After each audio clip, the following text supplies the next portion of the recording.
Hello everyone, I'm Mrs. Rogers and this is Mrs. Rogers' Kitchen. And today we're going to mold some chocolate. We're going to melt our chocolate in several different ways. I had chocolate chips and almond bark, so we're going to use those too. The old traditional way of melting your chocolate is in a double boiler. The double boiler bottom, put it on the heat. You want less than an inch of water in here because you don't want it touching the chocolate. If you can't put your hand over it, it's too hot. So you should always take the double boiler off of the heat and then put your chocolate on it and just cover it like that and let it sit. Last video, I showed you how to make ICIES. And so we have some blueberry flavored white chocolate. And I'm gonna set this, so we melted them in the microwave at half power. Put it on 1 minute, and then so you go time cook 100, and then power 5, and check it every minute. You could put it in a bowl. It actually heats faster in the bowl because the bowl will get hot on its own and it will melt your chocolate. This is a peppermint flavored chocolate that we just broke up like a candy cane that was broken and put in there. The blueberry we made by breaking up Jolly Ranchers. This is grape. When you want to keep your chocolate melted, I have, just a pizza pan here. I have about 1/2 inch of hot water. You don't want it boiling. You want to be able to put your finger in it. Don't go over about 145 degrees. It's too hot for the chocolate.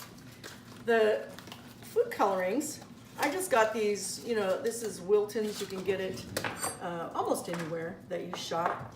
It's Valentine's coming up soon. So let's make some red. So see how thick this is? This is not like the water food coloring that you get at most grocery stores. So we stirred up well, and to get just a little bit of it, it is very concentrated.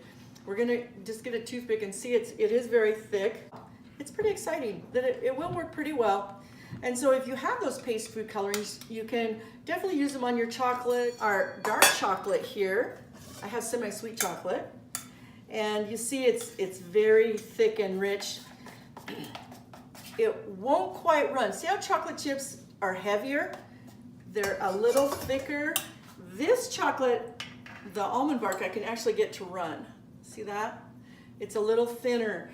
If you want to thin down your chocolate, you can with a little bit of oil, but if you overdo the oil, it'll never set up. So you can only do that a little bit. The other thing is if your chocolate gets burned, it starts getting thick and people think, oh, it's not melting, I need to put on more heat. And that's actually the opposite problem. You need less heat. When you want to dip a chocolate, you can dip all kinds of things. This is one of my favorite things when I was a kid. To help your kids keep their hands out of the chocolate, I used to just poke a toothpick in it, dip it in your chocolate and roll it around pretty well. You want enough chocolate that it's got a nice, beautiful layer on there. You can decorate it by just dipping it in to something like this, and isn't that pretty? It's beautiful. And then you can just set it upside down to harden and it won't ruin the design. You can dip anything, as you all know, you can dip also like pretzels, dip a half a pretzel, you can make them kind of pretty. Just lay them on a piece of wax paper and let them cool. Just get a bowl, and this bowl I had sitting in our warm water, so the bowl is already warm. If you put chocolate in a cold bowl, it's going to immediately set up. So you need a nice warm bowl. You can fill your chocolate and make it go further with anything like marshmallows, nuts, Rice Krispies. Obviously kids love Rice Krispies. Just stir some in.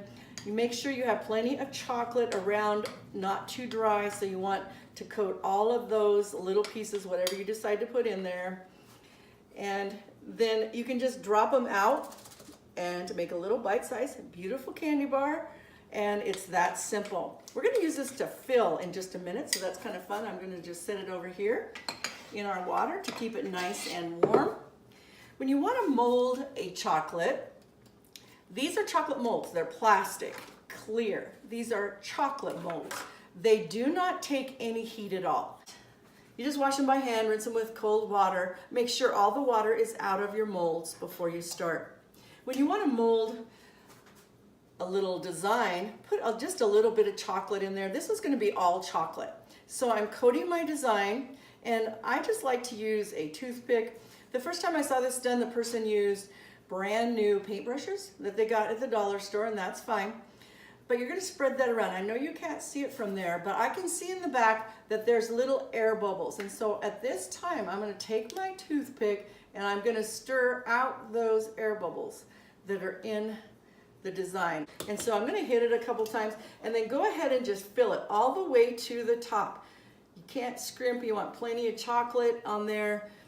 But it looks kind of ratty on the top, doesn't it? To make it look pretty, just hit it a few times until it's all shiny and flat. We're just gonna let that set. It'll set up in about 10 minutes. If you wanna set it up faster, put it in the freezer for a minute. These molds are thicker, and I can use something to fill these with. So I'm gonna use these nuts over here in a moment, but I still want my design to be pretty. So I think I'll use just a little bit of this pink in the middle. We're going to stir that around and fill that spot. And now I'm going to take, I think I'll take some white. That would be all right. And I'm going to put white around the edges. So I'm just going to drop it on the side where I want it. Not very much. It doesn't have to be a lot. Just drop it around the outside. If I get it on top of the pink, it's okay. I just am not going to stir it in to the pink. And it would sit on top and it would be okay. It wouldn't ruin anything. But I'm going to take a toothpick and I'm going to coat all the part that I want white with my toothpick again and check for any little holes or air bubbles. Water also will ruin your chocolates. And while I'm doing this, when you get your chocolates all done, remember that heat. If it's too hot for you, it's too hot for the chocolate. So if you put these chocolates after you get them all molded in your car, winter or summer, inside where you sit, they'll probably be mush by the time you get to where you're going. So you either need to put them in a cooler, at the very least, put them in your trunk. And the other thing is, you don't want to carry your chocolate. Let me show you the chocolate bag right here that I was melting. You always want to carry your chocolate from the top of the bag, not the bottom. If you have a brown paper bag and you hold it like this, the warmth of your hand will melt all those chocolates and they'll be ruined by the time you get where you're going. This is still not melted very good, so I'm going to put it back in for 30 more seconds at half power so that we can use that in a second. Tap this to make sure all the air bubbles are out of it. You've got kids, put it in a Ziploc bag. I cut the corner off the Ziploc bag. We can just write somebody's initials or name. If I wanted to just squirt it into this mold and not make a big mess, you don't have to worry about their fingers being dirty or them licking their fingers and then getting it back in the chocolate, because see, this chocolate doesn't boil for 10 minutes. And so anything that you lick your finger and stir back into the chocolate, everybody's gonna get those germs. So this is the one that we made pink and white, but it's a big flour. I don't want to use that much chocolate because it's kind of expensive if I would use that much chocolate. So I'm going to use this chocolate that I put the peanuts in to help make the chocolate go further. It cuts down the cost a lot and it's really yummy. It makes like a Mr. Goodbar sucker. And so I've got them smashed down there as far as I can, but the back doesn't look very pretty. So I'm going to take my regular chocolate and I'm going to fill that in over the top. I'm not worrying about the air bubbles so much because remember I've already filled it with white and pink and gotten all the air bubbles out. So I'm just gonna smash it down a little bit, and I will make this one a sucker. So you can still fill and make it a sucker. Just have plenty of chocolate, and I'm just gonna roll it up into the sucker. And if I don't like the way the back looks, I usually just take some more chocolate and take my spoon and spread it over the top like this. The last thing I wanted to show you is if you don't have molds, you can still make some fun designs. When I was a kid, we took Rice Krispie treats and just made a giant cow pie for my dad, and that was a lot of fun. But say we don't have any molds at home, I still want to make a fun design. So I'm going to just keep your popsicle sticks, and I'm going to put a little bit of chocolate down on some wax paper. Foil works great with a little bit of oil on it. I made a little circle, then I'm going to put the popsicle stick in it. That just puts some chocolate on the back of the popsicle stick. And this is got a little bit of peppermint candy in it to flavor it so it tastes delicious. And I'm just gonna make a giant little sunshine, beautiful chocolate sucker here. And I really didn't even have a mold at all. We've got our chocolate set up. Some of it I put in the freezer to speed it up a little bit. It takes about 10 minutes for a larger piece in the freezer. Let's look at our sucker first. So this is the sucker that we made. And at your craft stores, I bought some little bags, you know, they come in just little containers, they come in colors or things. And so you can buy these little bags if you want. They work great. And those bags came with a little twisty tie. So I'm gonna just use a twisty tie to seal this one up. And let's look at these other suckers. So if you want to unmold your suckers, just take it and tap it on some wax paper. If it comes out, it's done. If it doesn't come out, you can kind of bend it just a little bit. It does actually contract a little bit when it gets cold in the freezer, and that's what makes it come out. So if it doesn't come out after a couple snaps, then put it back in the freezer. This one's going back in the freezer.